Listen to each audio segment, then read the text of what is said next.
Okay, come on. So, as many of you already know, we don't exactly live what would be considered a normal life. We live, work, and travel in our van. We use it as a vessel to experience different places, different cultures. We're currently down in Ecuador, and the beauty of it is it also allows us to travel with our best mate, Oki. The longer that we live this nomadic lifestyle, the more we find ourselves gravitating to people who are also living differently and thriving while doing so. You'll remember our friends Danny and Yetha's permaculture farm in Nicaragua, our favorite campsite to date in Barichara in Colombia, and recently Finca Pinguino's food forest that is just a few hours north of here. Look at that sunset. Oh, wow. Wow. Wow. Well, although it looks like we are in the middle of nowhere at the moment, we are actually about to head down into Wild Child Village. Whoop, whoop.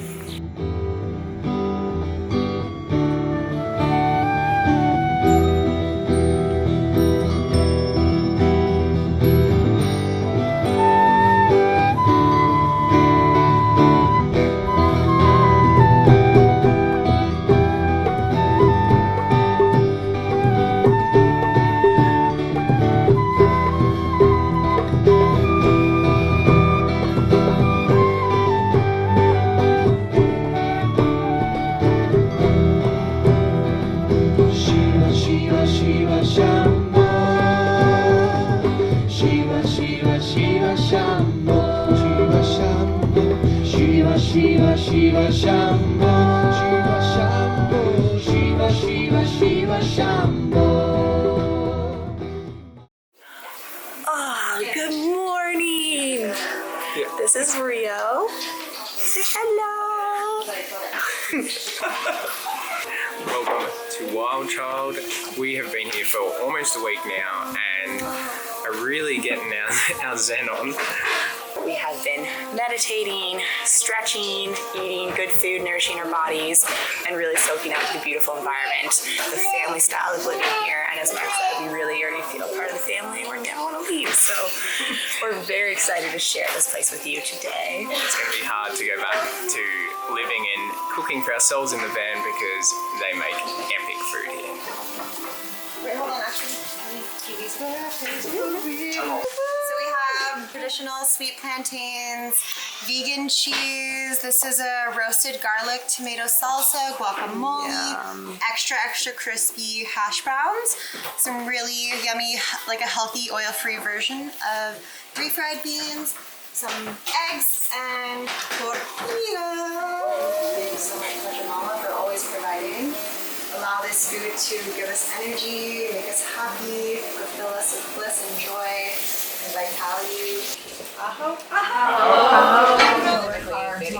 So if you're in India,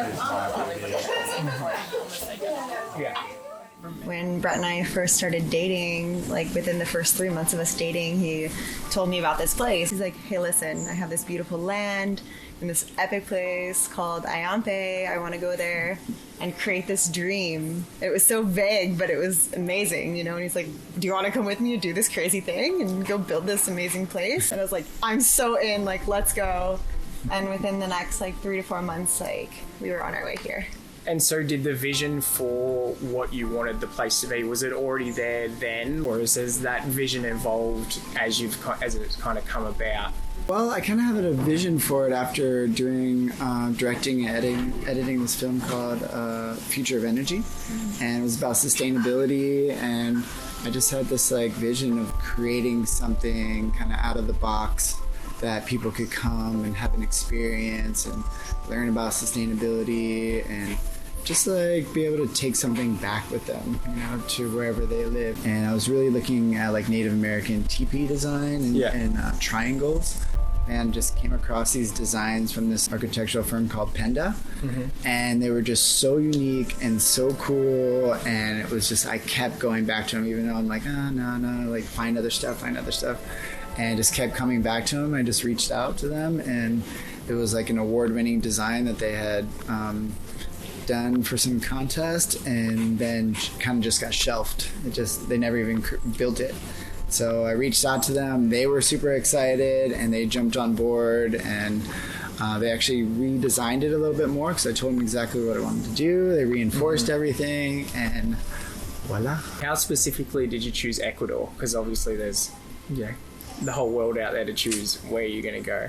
Yeah, well, my cousin and I would do surf trips like every year, and we did Costa Rica, Nicaragua, Baja, Panama, and then we had a friend down in Ecuador who was like, oh, you got to come check out Ecuador, it's awesome. And we were like, South America, yeah. We just wanted something more off the beaten path, a little more Wild Wild West, and we got here and it was exactly that. What Wild Child is it's just a sacred space. It's a temple. It's a beautiful space that's, so close to nature, where we can invite friends and family and people from all over the earth, all walks of life, to just kind of drop in and have a chance to get away from their distractions and their lives and the things that are going on back home, and just come back to earth and into their hearts and connect with other like-minded individuals and to learn amazing things, experience, and have space to grow.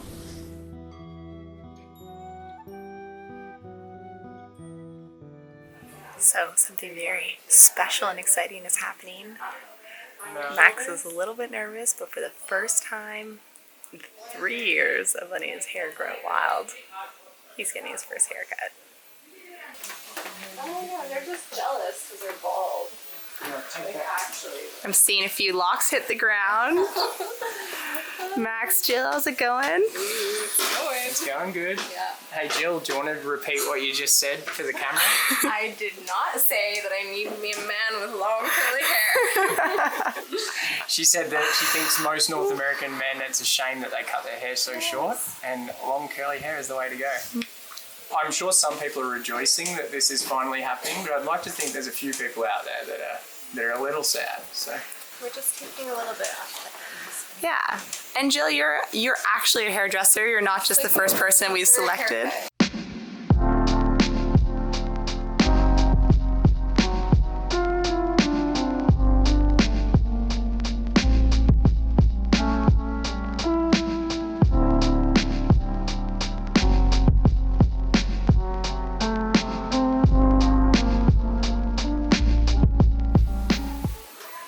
So would you say you've cut many people with hair like his? Yes. Like, There you go, Max. Maybe like 12. Adam, So not really. 12 out of how many cuts? It's like 1,000. You are number 13. Lucky number That's 13. lucky. Yeah. Fair amount. Like, you're pretty unique hair. And anyone else who has unique hair like Max, head on over to Calgary for the next. Yeah.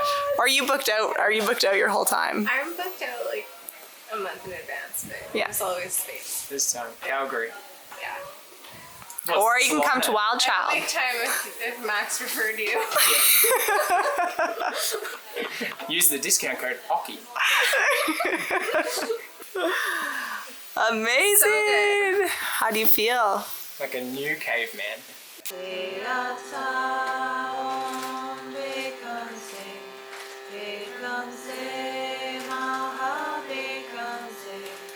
So this week we've been taking part in a meditation retreat here at Wild Child, and it is led by a Vedic meditation master, Joie. We've been asking her so many questions as this is something new to us, and she is helping teach us how to create and follow our own meditation practice. It's a 5,000-year-old tradition. It's been around for a really long time, and luckily it's been brought out to the West, and also it's the only technique that's really designed for householders, so for everyday people. So it's not a monastic tradition, so we don't have to live in ashrams or, change our names or go home funny clothes on. And So you don't have to change the rest of your life to do it. no, you don't even have to change your religion or your philosophy or anything. You can definitely dive deeper into this, which I have, because the simple technique that I learned changed my life so profoundly that I knew I wanted to share it with people. And I too was a skeptic. So I went off to India and pretty much trained with every Vedic master I could find, just because I had a lot of questions too. There's lots of different styles of meditation. So this one is, like I said before, is really designed and was cognized for everyday people. So it's not just for monks anymore. Like everyday people, we have a lot of stress in our lives, and that's what's plaguing most people from living the life that they want. And so I always tell my students, start paying attention to your eyes open time. It's less about what happens in the technique. It's simple to fit in because it's portable, it's easy, it's a simple technique done twice a day. If you're short on time, or you overslept, or you have a lot going on, 10 to 15 minutes will work. Not optimal, but we shoot for about 20 minutes twice a day.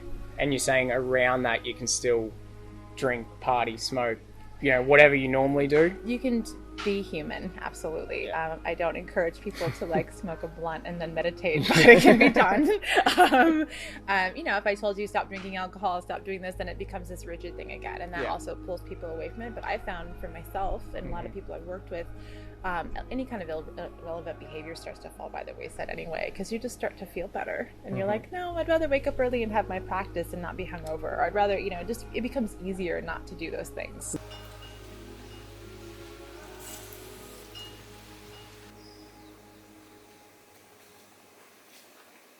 So we've just had our second 20-minute meditation session of the day. Max, how you feeling? Very zen, very zen. No, I feel pretty good actually.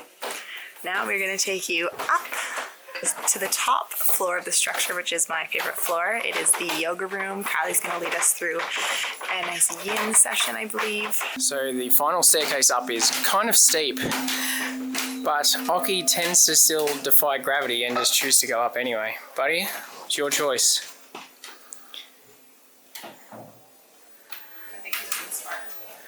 Good boy, stay down here. Oh buddy, stay. Okay. We're just gonna be just up here.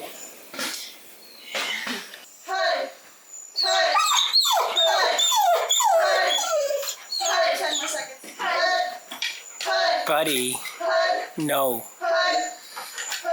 No. Oki, no. Naughty. Towards the sky, deep breath in. We're not supposed to be going up here. Withhold all of that power and energy you just brought to your body. Just let your blood settle. Take a moment. Hi, Aki. Going to take a deep breath in.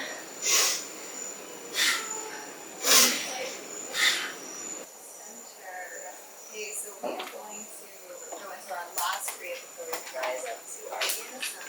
And this is the Suki grind. Ok. So the goal is that our Aki. booties, if you have a block, remove the block. Our booties are going as far as you can possibly go. It may not be that far, and that's totally fine. The key here is that we are going to keep our spines nice and straight.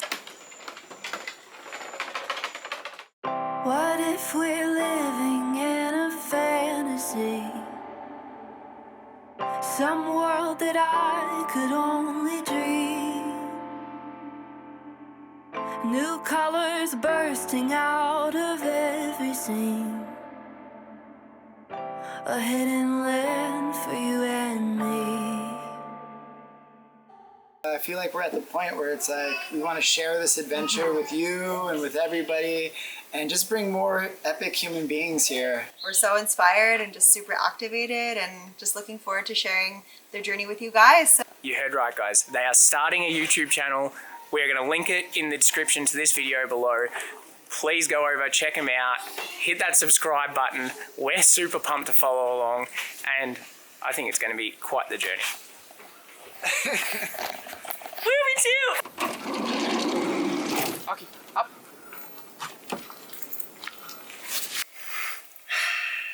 Wow, that almost feels like it was all just a dream. If you are coming to Ecuador, we highly recommend coming to check out Wild Child Village. We had such a great week. And if you're looking for your next travel destination, Ecuador is your place. You will not regret it. It's true. Anyway, we wanted to quickly touch base on last week's video. Wow, wow, wow. We are so excited and floored by everyone's generosity and involvement about Fabiola's Animal Rescue Center. Together as a team, we've all raised over $10,000. Yeah. Insane. Absolutely incredible. Yeah, it's up to about 14,500 of the 18,000 they were trying to hit, and that is all because of you guys. We have had direct contact with Fabiola, and she's absolutely blown away.